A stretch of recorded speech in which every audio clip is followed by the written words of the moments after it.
হাফেজ বলতে যদি দ্বীনি জ্ঞান অর্জন না করে, প্রয়োজনীয় জ্ঞান, যেই জ্ঞানটুকু তাকে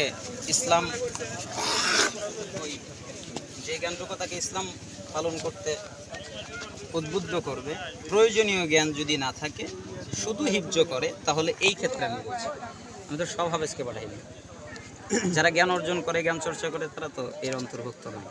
কিন্তু যারা অলস, শুধু হিফজ করছে, সূরা ফাতিহার অর্থ জানে না, সূরা ফাতিহার মধ্যে কি বলছে তা জানে না, আল্লাহ তাকে কি বলতে বলছে কিচ্ছু জানে না, সে কিভাবে সালাত আদায় করতে হয় মাসলা ঠিক মতো জানে না, সালাতের রুকুন কয়টা, সালাতের ওয়াজিব কয়টা, সালাত ভঙ্গের কারণ কয়টা, কিচ্ছু জানে না। আমি ওই হাফেজকে বলছি। আচ্ছা, তাহলে আমার পারিবারিক সমস্যা, আমার পারিবারিক সমস্যার কারণে আমি পড়াশোনা করতে পারিনি, আমি হাফেজ পর্যন্ত পড়াশোনা করছি, আর তাহলে আমি জাহান্নামে যাবো? সেটা আল্লাহ ভালো। কিন্তু সালাফদের যদি দৃষ্টিভঙ্গি দেখেন, আমি নিজেও তো হাফেজ, খালি আপনার উপরে যে আমার উপরে জানা কথা। যদি সালাফদের তাদাব্বুর যদি পড়েন, তাদাব্বুরের যে কিতাবগুলো আছে, বাংলাদেশে ওই রকম কিতাব অনুবাদ হয়নি, পড়লে আপনি